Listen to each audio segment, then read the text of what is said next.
आज की कहानी सुनाऊं उससे पहले एक अजीब कहानी आपको बताता हूँ। ये कहानी है भोपाल के पास एक जगह है टीटी नगर। टीटी नगर पुलिस स्टेशन एरिया पड़ता है। अभी पिछले हफ्ते इसी भोपाल के 12th district and additional session जज हैं मिस्टर जयंत शर्मा। तो जज जयंत शर्मा ने एक फैसला सुनाया। ये फैसला एक माँ को लेकर था।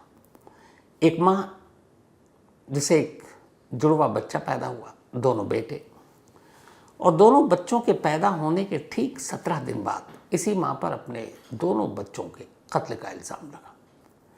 कहानी की ऊँची हुई कि 2022 में सितंबर का महीना एक महिला ने अस्पताल में जुड़वा बच्चों को जन्म दिया। करीब 10 दिन तक वो अस्पताल में रही। इसके बाद घर लौट आई। घर आने के बाद ठीक 17वां दिन था, 22 सितंबर की रात थी। पूरा परिवार, पति, सास सभी सो रहे थे एक ही घर में। ये माँ भी अपने दोनों जो 17 दिन पुराना दोनों जुड़वा बच्चा उसके साथ सो रही थी।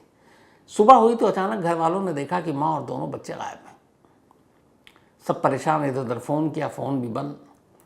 तो फिर इस महिला की बहन को फ़ोन किया, पति ने पूछा, पर कुछ पता नहीं चले।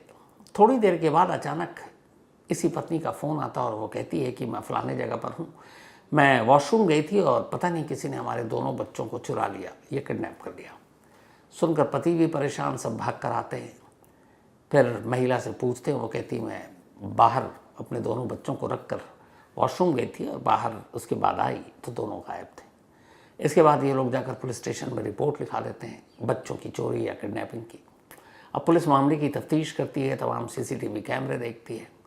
पुलिस को भी थोड़ा शक होता है क्योंकि एक कैमरे में पुलिस देखती है कि एक जगह ऐसा है जहाँ पर दोनों बच्चे इस माँ के साथ नहीं हैं। एक बस में भी बैठती है, वहाँ पर भी नहीं है, उससे पहले है। और जिस जगह पर वो चोरी होने या किडनैप होने की बच्चे की बात बता रही है, वो उस तस्वीरों से या टाइमिंग से मेल नहीं खा रहा है। खैर, पुलिस अपनी तफ्तीश में लगी रहती है। 17 दिन पुराने 2 जुड़वा बच्चे गायब हैं। कुछ दिन बीतता है, करीब हफ्ता 10 दिन। एक रोज़ पत्नी अपने पति से कहती है, मुझे आपसे कुछ कहना है। पति कहता है, बताओ। उसने कहा, मुझे अपने दोनों जुड़वा बच्चों के बारे में कुछ बात करनी है। तो उसने कहा, बताओ क्या हुआ।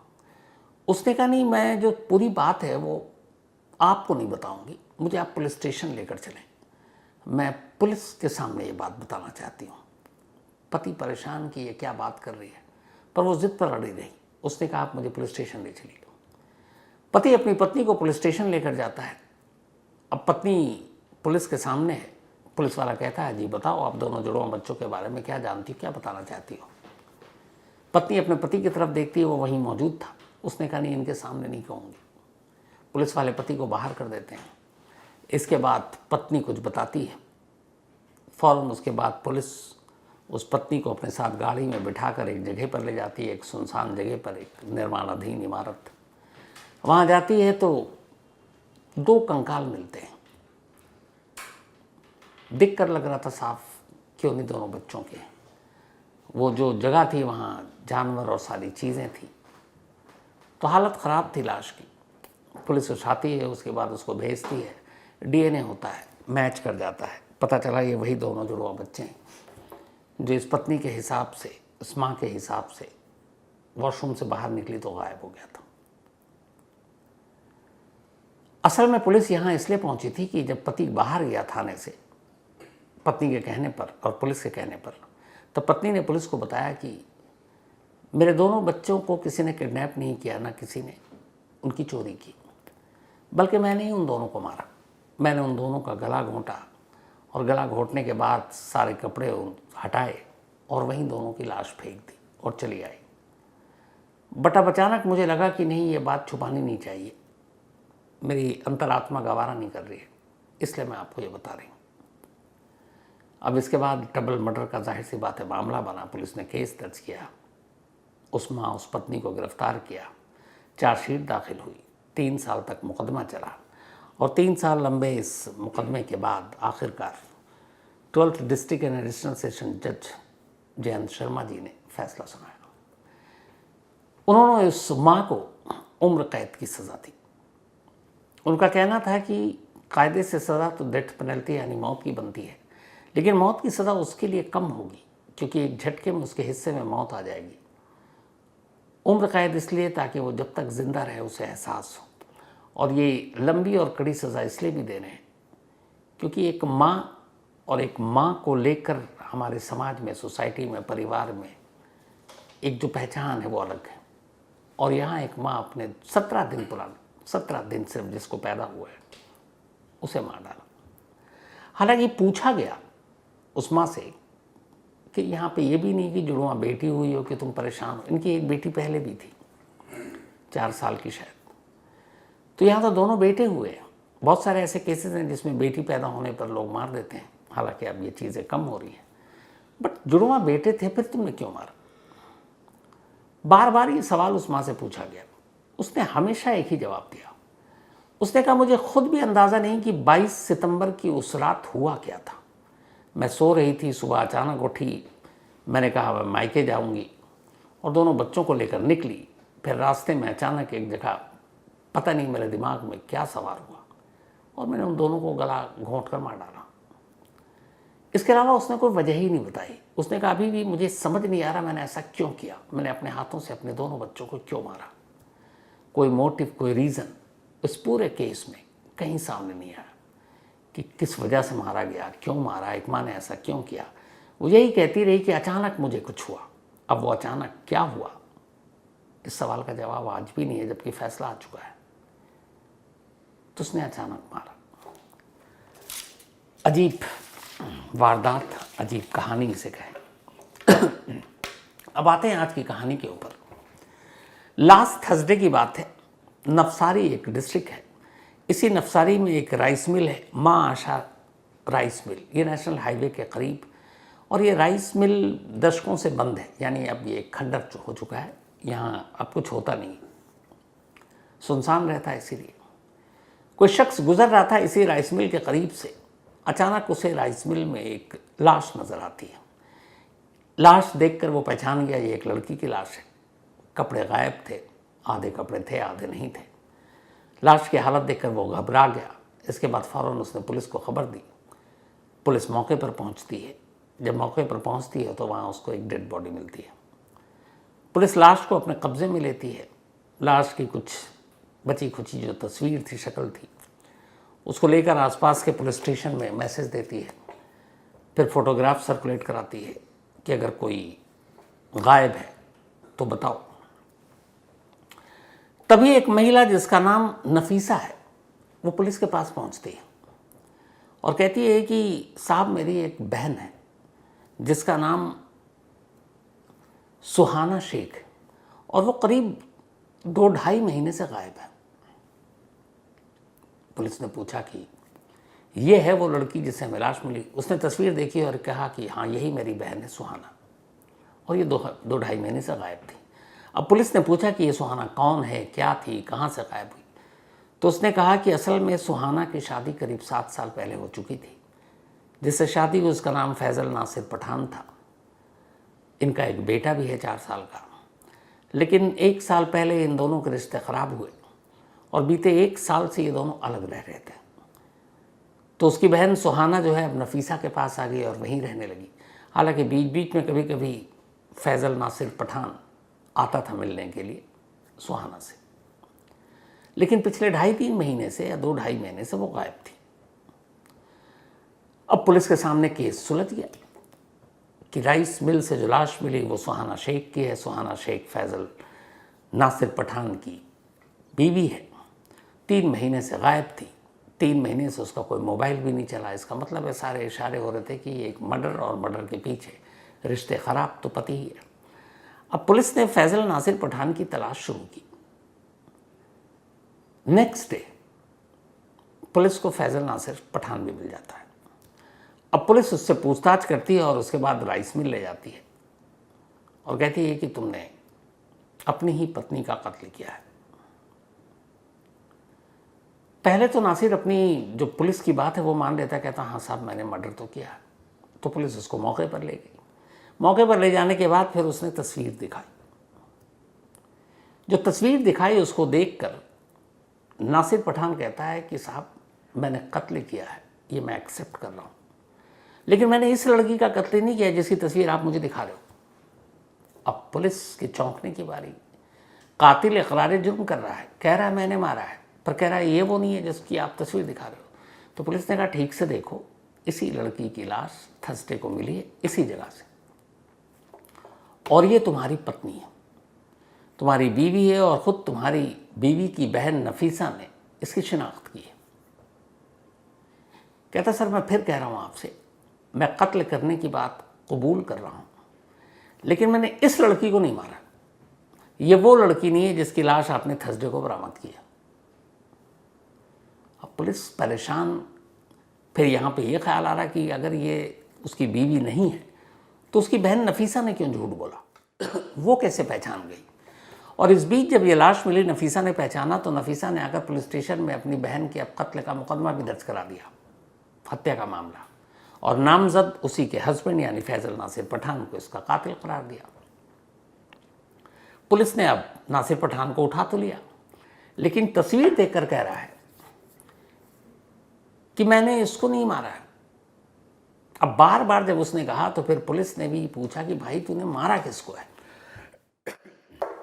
उसने कहा जिस लड़की को मैंने मारा उसका नाम सुहाना शेख नहीं है, बल्कि उसका नाम रिया है।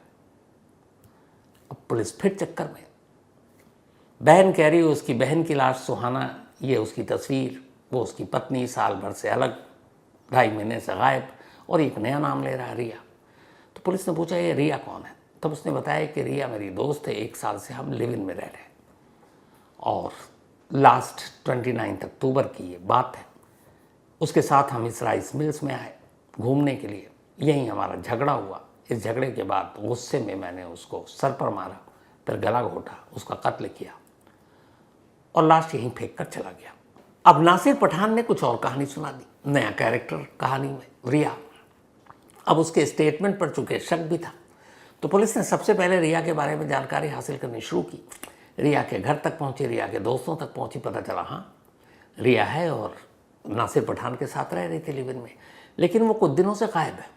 उसका मोबाइल भी बंद है और घर वालों से किसी से कोई कांटेक्ट नहीं, जबकि वो अमूमन 1-2 दिन में घर पर भी बात कर लेती थी। अब जब ये पता चला तो रिया के घर वालों को बुलाया गया और कहा गया कि ये तस्वीर देखिए, ये लाश मिली है राइस मिल, ये कौन है। रिया के घर वालों ने फौरन पहचान लिया, उन्होंने कहा ये रिया है। यानी नासिर पठान सच कह रहा था कि उसने रिया का कत्ल किया।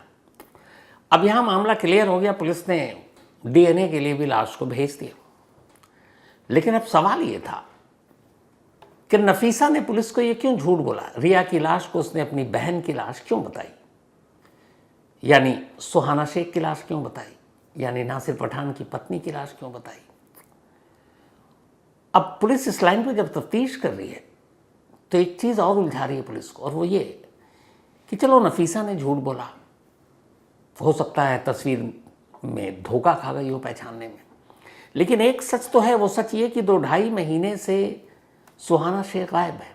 पुलिस ने जब उसके मोबाइल के CDR को खंगाला तो पता चला कि वाकई 2.5 महीने से उसके मोबाइल से कोई कॉल नहीं गया, कोई मैसेज नहीं गया, कोई व्हाट्सअप नहीं किया गया। तो इसका मतलब है कि सुहाना 2-2.5 महीने से बिल्कुल अलग कटी हुई है, किसी से बात नहीं, किसी ने उसको देखा नहीं, एक भी विटनेस पूरे ख़ानदान में, उसके दोस्त सबको छान मारा, पर कोई था ही नहीं। तो इसका मतलब है कि जो नफीसा कह रही है, इसका मतलब है कि सुहाना के साथ भी कहीं कुछ उल्टा पुल्टा तो नहीं हो गया। अब पुलिस ने दोबारा नासिर पठान को पूछताछ शुरू की। उसने कहा देखो तुमने कत्ल की बात तो मान ली, तुमने शुरू में ये भी कहा कि ये भाई मैंने कत्ल तो किया लेकिन इसका नहीं किया, इसका किया। तुम्हारी बीवी 2.5 महीने से गायब है, ये बताओ तुम्हारी बीवी कहाँ। अब वो पुलिस को उलझाने लगा। हालांकि पहले कत्ल की कहानी उसने दुरुस्त करा दी पुलिस को बताकर सच, वरना पुलिस की line of investigation wrong side में थी। लेकिन अब पुलिस को उस पर शक हो रहा था। पुलिस ने तरीके से उससे पूछताछ की। जब तरीके से पूछताछ की तो फिर नासिर पठान ने कहा कि अच्छा चलिए एक बार फिर से उसी राइस मिल्स में चलते हैं। अब पुलिस को लगा कि ये क्यों राइस मिल्स में दोबारा ले जा रहा, रिया की बॉडी तो उठा चुके हैं। इस बार फिर वो राइस मिल्स में पहुंचा, पुलिस की पूरी टीम साथ में थी। राइस मिल्स के अंदर एक खंडरनुमा आधी ढही हुई दीवार और कुछ छत बाकी।